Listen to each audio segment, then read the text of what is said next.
punctuation of the title. So how did you choose which elements you want to pick from it, and did you get any pushback from DC?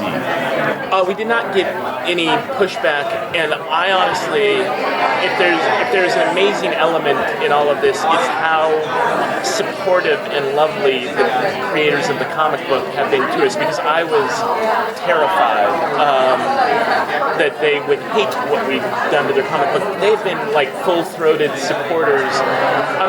Certain things, certain changes can be easily explained. We knew we wanted to have a case of the week in the comic book. She works in a cemetery digging graves. That wouldn't have given us a murdered body each week, so moving her to a police morgue was how we were going to get that case of the week.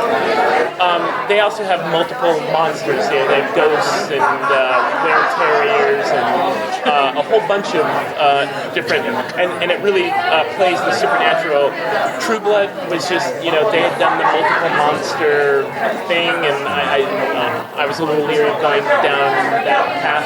And then I will just say my own, this is a strange, I can't even explain this. I like a lot of zombie stuff. I almost always like the ones that are a virus. I like fake science more than I like supernatural. I never know quite how to write supernatural, because it feels like you can, a magic spell could make everything go away. And people write it well. I love Game of Thrones. I love the bits of magic that they have in it, and yet as a writer, it feels like a tool I don't want to pull out of the toolbox. I will screw that up somehow. So weirdly, fake science I'm on board for. Supernatural, I don't quite know what to do with. So that was part of why we made that change. And I will say that when the way the show was originally proposed to me, it was the head of development at Warner Brothers, Susan Robner, this executive who I really respect, and I was busy editing the Veronica Mars movie, and I'd already sold a pilot to Fox, and I had no time or room, and she kind of came to me and put the cover of the first iZombie on my desk and said, CW needs a kick-ass female hero. This is it. We need the next Buffy. We need the next Veronica. And the way it was pitched to me was it was the cover of the comic book they wanted. It was never no, read this. We want all those stories in there. It was look at this girl. And it's a funny thing because one of the things we struggle with in the writers' room is that all the other zombies smartly go undercover. They tan, they dye their hair, and there's no. It would make things much easier for Liv if she would do similarly. But our whole raison d'etre was that comic book cover, and hoping that at Comic-Con there would be people dressed up like Liv, and that would be the poster, and that poster would sell the show. And so much has been done just based on that comic book, the original comic book cover. And I love, one thing I was really happy in a nod to the comic book, I was so pleased with how our main titles came out, that we could make that nod back to the source material. And Michael, I couldn't love our title sequence more than I do. It was,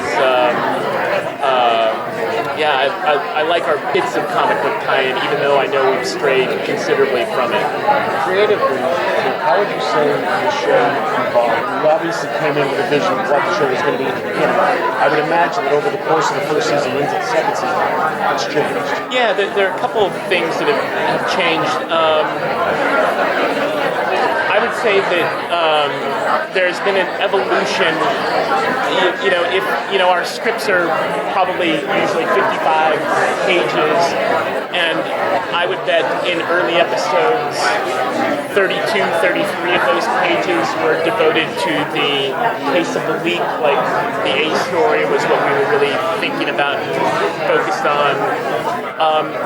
And the evolution was I think we started arcing back the other way, where instead of 3 red herrings in the murder case, we're going to have 2, and we're going to get that person to confess at the end of the episode very quickly, because we want to move 7 pages over from the A story to all of the cool zombie mythology, the soap opera, and I think, you know, at the end of the day, I think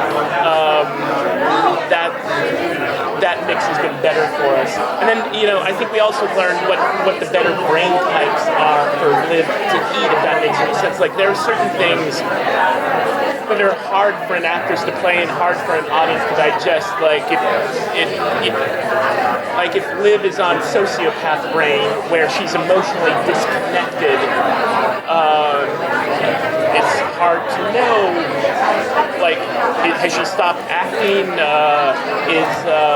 Is she on the brain right now? Is she just being silent? Whereas if you have her eat cheerleader brain, it's big and loud and fun, and it's an easy thing to write jokes for.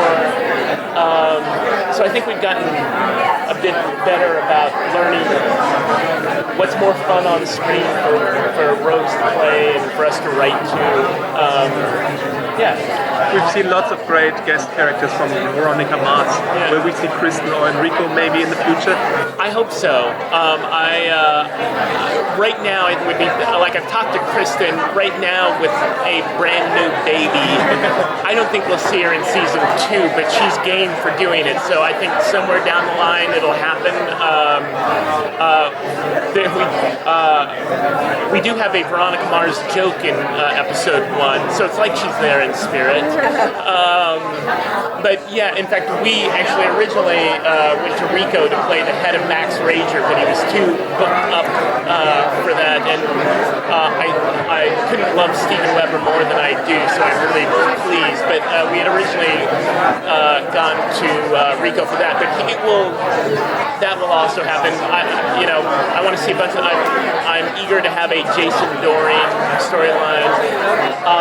In the first episode of season 2, we have an actor named Adam Rose who probably did a half dozen Veronica Mars. He played Max, who dated Mac in season 3 of Veronica Mars. So, and then we always love bringing Darren Norris back.